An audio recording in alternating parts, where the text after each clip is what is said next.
భక్తి టీవీ ప్రేక్షకులకు ఈ పుష్కర ప్రత్యేక కవితా గోష్ఠిలోకి హృదయపూర్వకంగా స్వాగతం పలుకుతున్నాను.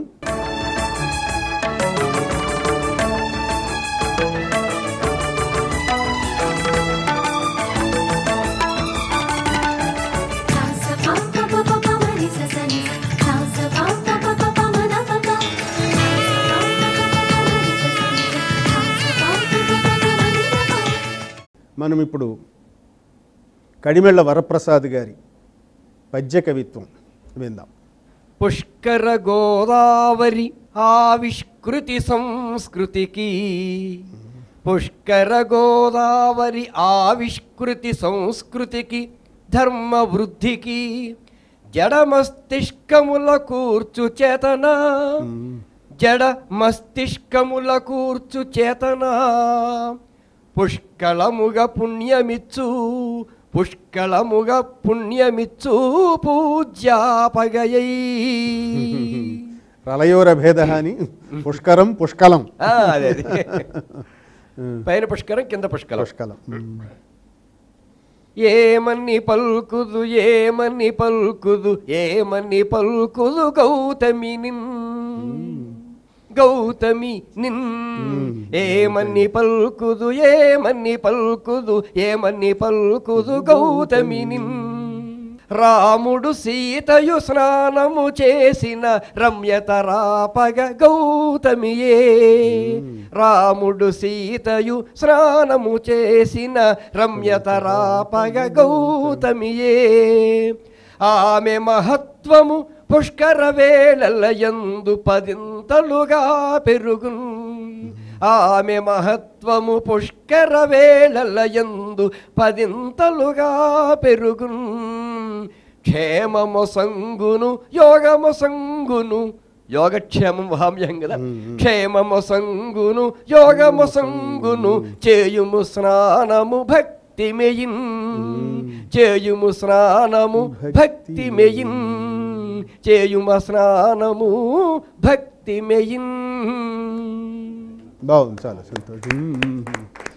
చాలా చేతులు పుష్కర స్నానం చేయవలసిన అవసరం గోదావరికి ఉండే పుష్కలమైన పుణ్య ప్రపత్తి, ఈ రెండింటినీ రెండు పద్యాల్లో అందించారు వరప్రసాద్ గారు. వారికి ప్రత్యేకంగా ధన్యవాదాలు. అయ్యా ముకుందరామారావు గారు, ఇప్పుడు తమ వంతు గోదావరి నేపథ్యం నుంచి కవిత వినిపించండి. పాపికొండలు విహారయాత్ర సందర్భంగా తల్లి గోదావరితో గడిపిన మధుర క్షణాలని నాలో పదాలుగా దాచుకున్న మాలిక ఈ కవిత. శీర్షిక నది నా గోదావరి నీతో ఒకరోజు. నది నా గోదావరి నీతో ఒకరోజు. వేకువజామున నది మంచు దుప్పటిలో ముడుచుకుపోయి ఉంది, అసలు ఉందో లేదో తెలియకుండా. ఒడ్డునున్న చెట్ల మీద పక్షులు అలవాటుగా నిద్రలేపుతున్నాయి. లేవనందుకు ఒక్కొక్క మంచు దుప్పటిని నెమ్మదిగా లాగి విసిరేస్తున్న సూర్యకిరణాలు. ఓహో. లేవనందుకు ఒక్కొక్క మంచు దుప్పటిని నెమ్మదిగా లాగి విసిరేస్తున్న సూర్యకిరణాలు. బద్ధకంగా నిద్రలేస్తున్న నది. దొరికిన విశ్రాంతికి కనిపిస్తున్న చర్మం మెరిసిపోతోంది. తనలో ఇముడ్చుకున్న చేపపిల్లలు ఆనందంతో గెంతులేస్తున్నాయి. బంగారు కిరణాల్లో నది ఎంత అద్భుతంగా ఉందో, చూడనిస్తున్న వాటికి చూస్తున్న కళ్ళకి ఎంత రుణపడి ఉండాలో. దూరం అనిపించిన కొండలిప్పుడు దగ్గరగా వచ్చి స్థిరపడ్డాయి. ఒడ్డునున్న మందిరాలు నిశ్శబ్దం నుండి మేల్కొన్నాయి. అవసరాల్ని అనవసరాల్ని మోస్తున్న నది బాధ స్పష్టంగా తెలుస్తోంది. అవసరాల్ని అనవసరాల్ని మోస్తున్న నది బాధ స్పష్టంగా తెలుస్తోంది. మానవ సంచారం కలుషితం చేస్తున్న పొగలా వ్యాపిస్తోంది. ఆత్మలు అంతరాత్మలు నది చుట్టూ తిరుగుతున్నాయేమో. నది ఊపిరి పీల్చుకుంటోంది. శుభ్రపరిచిన అద్దంలా కనిపిస్తున్న నదిలో ఆకాశం తన అందాన్ని అనంతాన్ని చూసుకుంటోంది. శుభ్రపరిచిన అద్దంలా కనిపిస్తున్న నదిలో ఆకాశం తన అందాన్ని అనంతాన్ని చూసుకుంటోంది. ఎవరేమి చేసినా తనకేమీ పట్టనట్టు ధ్యానముద్రలో నది. నదితో నేను. నది గాలి శ్వాసకి అనుగుణంగా ఆడుతోంది అలలై. అంతా ప్రశాంతం కాదని హెచ్చరిస్తూ అక్కడక్కడ సుడిగుండాలై. గమ్యం చేరాలని ఒకటే పరుగు ప్రవాహం, వెనక్కి తిరిగైనా చూడకుండా. నదితోనే కలిసి ఉంటున్నా అందరివి ఎన్ని దారులో, నదితోనే కలిసి ఉంటున్నా అందరివి ఎన్ని దారులో, ఎవరో మళ్ళిస్తే తప్ప దారి తప్పని నది. ఎవరో మళ్ళిస్తే తప్ప దారి తప్పని నది. నేను నది ఏదో తెలియని మోగ భాషలో పడిపోయాం. ఎవరికి ఎంత అర్థమైనా సరే. నాలో నేనులా, నదిలో నది, నాలో నది. నాలో నేనులా, నదిలో నది, నాలో నది. గాలి జోరుకి మరింత ముందుకొచ్చి ఒడ్డుని బలంగా ఢీకుంటున్న అలలు. ఎండిన ఇసుక ఎగురుతోంది స్వేచ్ఛగా. ఎవరితో మొరపెట్టుకుంటున్నట్టు. ఆకాశం నల్లటి మేఘాల్ని సిరాలా వంపుతోంది నదిలో. ఆకాశం నల్లటి మేఘాల్ని సిరాలా వంపుతోంది నదిలో. నది అంతా నల్లబడుతోంది. నదిని నచ్చజెప్పేందుకో లేదా కోపాన్ని చల్లార్చేందుకో వర్షం మొదలైంది. నదిని నచ్చజెప్పేందుకో లేదా కోపాన్ని చల్లార్చేందుకో వర్షం మొదలైంది. నది పూర్తిగా తడిసిపోతోంది. అన్నింటినీ మర్చిపోయి ఆనందంగా హాయిగా నా భుజాల మీద ఎక్కించుకొని ఈ ఒడ్డు నుండి ఆ ఒడ్డుకి ఎవరినైనా ఎలా చేర్చగలను? నా భుజాల మీద ఎక్కించుకొని ఈ ఒడ్డు నుండి ఆ ఒడ్డుకి ఎవరినైనా ఎలా చేర్చగలను? ఈ అనంత జలసమూహం ముందు నేను అశక్తుణ్ణి. ఆ ఒడ్డుకి చేర్చేందుకు ఇప్పుడు వాహనాలున్నాయి. ఎంతో కొంత దూరం తోడు మాత్రమే రాగలను. అందరికీ తోడుగా నది. ఎంతో కొంత దూరం తోడు మాత్రమే రాగలను. అందరికీ తోడుగా నది. నది. బాగుంది. మంచి, ఇది కూడా అంతే బరువైన భావాలతో కూర్చున్నది. మేఘాలు పట్టినప్పుడు గోదావరి అచ్చం సిరా నింపిన నదిలాగానే ఆ నల్లదనం ప్రతిబింబించి ఒక వస్తువు మీద కెమెరాను ఫిక్స్ చేసినట్టుగా ఆ దృశ్యం మీద మొత్తం పోయమని ఫిక్స్ చేసేసి మూవ్ చేసి ఎక్కడి నుంచి డిస్టర్బ్ కాకుండా, ఎక్కడ భగ్నం కాకుండా, కవిత ఎక్కడ భగ్నం కాకుండా అంత స్టడీగా పోయం బాగా నిర్వహించారు. చాలా గాఢంగా ఉంది. చాలా మామూలుగా లేదు. మామూలుగా నది పేరు తెలిస్తే ఎవరైనా తప్పిపోతారేమో. పొద్దున్న మా అన్నయ్య తనికెళ్ళబడినట్టున్నాడు, పుష్కరాల్లో గోదావరి తప్పిపోయిందిరా అని. మనుషులు తప్పిపోవడం కాదు, పుష్కరాల్లో గోదావరి తప్పిపోయింది అన్నాడు. అలాగా మనం ఈ కవిత విన్నప్పుడు మనల్ని మనం ఖచ్చితంగా తప్పిపోతాం అందులో. చాలా బాగుంది, చాలా బాగుంది. అసలు ఈ పూట వారు ముకుంద రామారావు గారే కాదు, వచన కవితలు చదివిన అందరి కవితలు విన్న తర్వాత ఈ కవితల్ని పద్యాల్లోకి అనుసృజన చేస్తే ఎంత బాగుంటుంది అనిపించింది. ఎవరి స్వార్థం వారిది, ఎవరి చెయ్యొచ్చు. సహృదయత కూడా పద్యకవి అనడం అనేది వారి సహృదయతకు, ఔదార్యానికి, పెద్దరికానికి నిదర్శనం. వచన కవిత్వానికి మంచి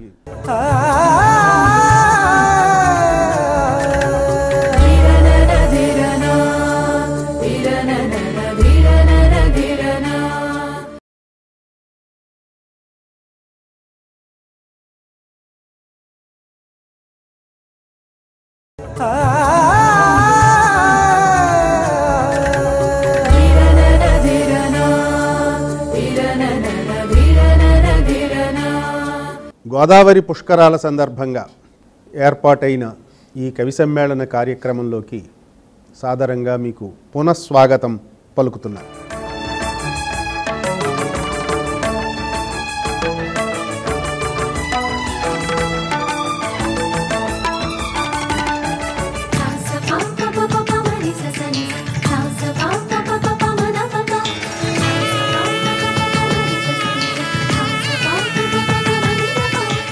ఎస్వి సత్యనారాయణ గారు, మీరు మీ గోదావరి అనుబంధం.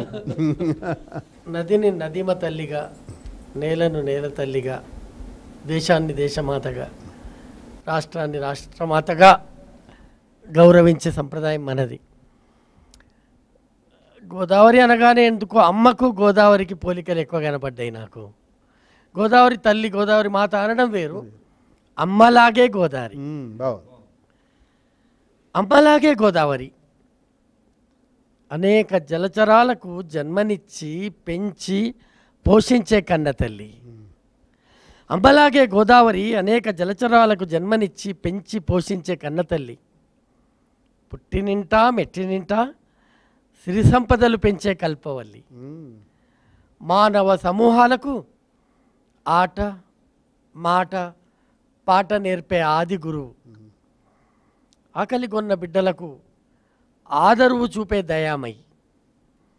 అలసటను, అనారోగ్యాన్ని, విసుగును, విషాదాలను దూరము చేసే అనురాగవాహిని. అమ్మంతే, గోదావరి అంతే. లక్షలాది జనం జీవనయాన దిక్సూచి. బతుకునిచ్చి మెతుకునిచ్చి బతకనిచ్చే బాగుంది. బతుకునిచ్చి మెతుకునిచ్చి బతకనిచ్చే బతుకమ్మ. కళ్ళ నిండా కరుణరసం, హృదయం నిండా ప్రేమామృతం, బాట పొడుగున తొనికిసలాడే నిత్య చైతన్యం, ప్రకాశించే ధవళ కాంతిపుంజం, పరిమళించే పత్రహరితం. పుడమి తల్లి గళసీమలో ఒడుపుగా ఒదిగిన మణిహారం. పుడమి తల్లి గళసీమలో ఒడుపుగా ఒదిగిన మణిహారం. ప్రకృతి పారవశ్యానికి సహజ సుందరంగా అందిన పారిజాతం. అలల కదలికలను, కెరటాల కల్లోలాలను నిబ్బరంగా మోసే సహనశీలి. అమ్మైనా గోదారమ్మైనా. అలల కదలికలను, కెరటాల కల్లోలాలను నిబ్బరంగా మోసే సహనశీలి. ఉత్థాన పతనాలను, ఆటుపోట్లను, ఒడిదుడుకులను ఓపిగ్గా భరించే స్థితప్రజ్ఞి. మానవ తప్పిదాలను, స్వార్థ ప్రయోజనాలను, వికృత విధ్వంసాలను మౌనంగా భరిస్తున్న అవని మేఘం. మానవ తప్పిదాలను, స్వార్థ ప్రయోజనాలను, వికృత విధ్వంసాలను మౌనంగా భరిస్తున్న అవని మేఘం. గర్జిస్తే తప్ప దాని సంగతి తెలియదు. కన్న బిడ్డలే కడుపులో కార్చిచ్చును రగిలిస్తూ ఉంటే, కన్న బిడ్డలే కడుపులో కార్చిచ్చును రగిలిస్తూ ఉంటే కాలం సాక్షిగా కుమిలి కరిగిపోతున్న కొవ్వొత్తి. అవును, నిజం. అమ్మలాగే గోదావరి నిరంతర స్ఫూర్తి ప్రదాత, నిర్విరామ జీవధార. సో మానవీకరించి అమ్మ గోదావరి రెండింటిని చెరొక సిబ్బెలోనూ పెట్టి చక్కగా చూశారు. మళ్ళీ పత్రహరితంతో కూడా నిజానికి పత్రహరితంలో కూడా తల్లితనం ఉంది కదా. కాబట్టి బాగుంది. ఎస్వి సత్యనారాయణ గారు మంచి కవిత్వం వినిపించారు. తర్వాత మనం రాధికా శ్రీవల్లి గారి గోదావరి అనుబంధాన్ని తెలియజెప్పే కవిత్వం వినబోయే ముందు నేను ఒక చిన్న అంశం మీ దృష్టికి తీసుకొస్తాను. ఈ గోదావరితో సరే మనకుండే అనుబంధాలు ఏవో మనం నెమరు వేసుకుంటున్నాం. వెనకటికి ఓ కవి గారు, కళింగ కవి, ఆయన పేరు తెలీదు, బహుశా కళింగ దేశం వాడు అనుకుంటాను. గోదావరి ఒడ్డుకొచ్చి గోదావరి దగ్గర ఆయనకి ఎందుకో జీవితం మీద విరక్తి కలిగింది. గొప్ప కవిత్వం రాశాడు, రాసి ఎందుకో విరక్తి కలిగింది. గోదావరి దగ్గరికి వచ్చాడు. వచ్చేసి, హే గోదావరి దేవి తావక తటోద్దేశే కళింగ కవి వాణీం తాం బహుదేశ దర్శన సఖీం త్యక్త్వా విరక్తింగతః. తల్లి గోదావరి కళింగ కవి. వాణీం తాం బహుదేశ దర్శన సఖీం. నేను ఎక్కడికి వెళితే అక్కడ నా వెంట వచ్చింది, నాకు సన్మానాలు సత్కారాలు చేయించిన ఆ కవిత్వము అనే సఖిని తావక తటోద్దేశే నీ గట్టున విడిచిపెట్టేశాడు. విరక్తింగతః. ఏం చేయాలయ్యా ఇప్పుడు నేను ఈ అమ్మాయిని, ఈ కవితాకన్యను అంటే చెప్తున్నాడు, ఈవిడ్ని నువ్వు చాలా జాగ్రత్తగా బ్రహ్మాండం గమయ, ఆ నాభిపల్వలంలో వికసించిన పద్మంలో శ్రీమన్నారాయణుడి నాభికమలంలో వికసించిన అదే నాభికమలంలో ఉన్న బ్రహ్మదేవుడి దగ్గరికి చేర్చు. ఎందుకో తెలుసు, సరస్వతి కదా, అందుకని తీసుకెళ్ళి అక్కడ చేర్చు. ఎందుకంటే నేను విరక్తి పొంది నేను నా దారి నేను ముక్కు తపస్సు చేసుకోవడం పోతే కథమసావే కాకినీ స్థాస్యతి, ఈ ఒంటరిగా ఇది ఇక్కడ ఎలా ఉంటుందిరా, ఈ గట్టున అనాథ అయిపోదు, అందుకని తీసుకెళ్ళి ఆయన దగ్గర చేర్చేసేయి. అంటే వాడు ఆ కళింగ కవికి ఎంత విశ్వాసం అంటే వీడు కవిత్వం రాయటం మానేస్తే అసలు కవితా సరస్వతి దిక్కులేనిది అయిపోతుంది అని. ఏం రాసేవయ్యా ఇంతకీ అంటే ఏం రాశాడో తెలియదు మనకి. ఆ కళింగ కవి ఏమి రాశాడో తెలిస్తే అంచనా వేసుకుంటాం, తెలియకపోతే వాడి మాటల్లో నమ్ముతాం. అంచేత గోదావరితో అనుబంధాలు అలా ఒక్కొక్క కవికి ఒక్కొక్క రకంగా ఉంటాయి. వైవిధ్యం. అమ్మ, మీరు మీ గోదావరి అనుబంధం కవితా వస్తువుగా మీ కవిత వినిపించండి. నిజానికి పసితరపు అనుభవాలతోనే బలమైన అనుబంధాలు ఏర్పడతాయి. దురదృష్టవశాత్తు నాకు బాల్యంలో నదీ తీరాలతో అనుబంధం లేదు. కాస్తో కూస్తో సముద్రంతో ఉంది కానీ నదితో అనుబంధం లేదు, అందులో గోదావరితో లేదు. కొంత ఊహ తెలిసాకే గోదావరిని చూడడం జరిగింది. నిజానికి కొంతమంది కవితలు చదివినప్పుడు ఇందాక వారు చదివారు గోదావరి తీరంలో పుట్టినవారు, అలాగే కొన్ని వెబ్ మ్యాగజైన్స్లో కూడా చదివాను గుర్తుందా గోదావరి అనే ఒక కవిత. రకరకాలుగా బాల్యం నుంచి నది ఒడ్డున బంతాటలు, నదిలో ఈతలు, ఇలాంటి అనుభవాలన్నీ ఉన్నవారు చెప్పే ఆ అనుభూతి వేరుగా ఉంటుంది. జన్మాంతముగా అంటే శైశవమేగా తీపి గుర్తు జన్మాంతముగా అని పూజించాము. అలాగే కొంత ఊహ తెలిసాక నది ఒక్కొక్కరికి ఒక్కో రకంగా కనిపిస్తుంది. ఇందాక అనుకున్నట్టుగా కొంతమందికి అది ఒక పెళ్లి కొడుకుల కవిని ఊహించిన గోదావరిని ఊహించిన కవిత కూడా ఇస్మాయిల్ గారితో ఒకటి చదివాను నేను. అలాగే ఒక పిల్లలకి చాక్లెట్లు పంచిపెట్టే ఫాదర్లా ఒక నదిని ఊహించిన కవిత కూడా ఒకటి చదివాను. అయితే నాకు మాత్రం ఎప్పుడు ముఖ్యంగా నాకు ఎక్కువ అనుబంధం కలిగించింది, నేను ఎక్కువసార్లు చూసింది బాసరలో గోదావరి. పాపికొండలు అవన్నీ చూసినా నాకు బాసరలో గోదావరి ఆకర్షించినట్టుగా నన్ను ఆ బాసర ఒడ్డులో నుంచుంటే నిజానికి వ్యాసుడు, సరస్వతి, గోదావరి, అక్కడి గోదావరి, ఈ మూడిటితో నా అనుబంధం ఎప్పటిదో అనిపిస్తుంది. ముగ్గురు నాకు బాగా పరిచయం అనిపిస్తుంది. ఆ బాసర ఒడ్డున బాసర గోదావరిని చూస్తూ రాసిన చిన్న కవిత ఇది. అంటే అచ్చగా గోదావరి కాదు, ఆ గోదావరిని చూసి అనిపించిన భావన. కవిత పేరు దాగుడు మూతలు. గిరిజగా నీ రూపు తనివి తీరా చూడబోతే సగము దేహము శివునిలో దాచుకుంటావు. అమ్మ కావాలంటూ దిగులుగా నేను నిలబడితే గంగవై నా దరికి పరుగు తీస్తావు. నినువెల్లా నన్ను తడిమి మురిసిపోతావు. లక్ష్మిగా భావించి నీ ఒడిని చేరబోతే విశ్వమంతా కళలుగా వ్యాపించిపోతావు. ఒక్కచోటే నిన్ను నిలపలేక వెర్రిమొహన్నే వేస్తే తులసివై నా ఇంటి ముంగిట నవ్వుతుంటావు. నిశ్శబ్ద ప్రేమ కవచమై నన్ను చుట్టుకుంటావు. భారతిగా నిన్ను తలచి నీ వెంట నడువబోతే వేదాంగాలుగా విస్తరిస్తావు. వేల గ్రంథాలలో నిన్ను వెతకలేక వేసారిపోతే గోమాతవై నా ఎదుటికి నడిచి వస్తావు. అవిద్యను పారద్రోలగల అమృతాలను నా నోటికి అందజేస్తావు. అమ్మా, పసిదానని నాతో దోబూచులాడుతుంటావా? పరమదయతో పరమాత్మతత్వాన్ని నేర్పుతుంటావా? బాగుంది. అవును, నిజమే. మరి అది నిజంగా దోబూచులాడటము, పరతత్వాన్ని పరిచయం చేయటము బాగుందండి. భక్తి టీవీ ప్రేక్షకులందరికీ ధన్యవాదాలతో ఈ పుష్కర ప్రత్యేక కార్యక్రమంగా రూపొందిన కవితా గోష్ఠిలో 3 ఆవృతులలో 3 కవితలు ఒక్కొక్కరు చదివి వినిపించిన సౌజన్యమూర్తులు ఈ కవులకు, కవయిత్రులకు మీ పక్షాన, మా పక్షాన, భక్తి టీవీ పక్షాన వీరందరికీ ధన్యవాదాలు చెబుతూ, ఇంతసేపు ఓపికగా తిలగించిన మీ అందరి సాహిత్య ప్రీతికి శిరసా నమస్కరిస్తూ, ఈ గొప్ప అవకాశాన్ని ఇచ్చిన భక్తి టీవీ వారికి మనందరి పక్షాన ధన్యవాదాలతో సెలవు. పునర్దర్శనం బయ్యడున్.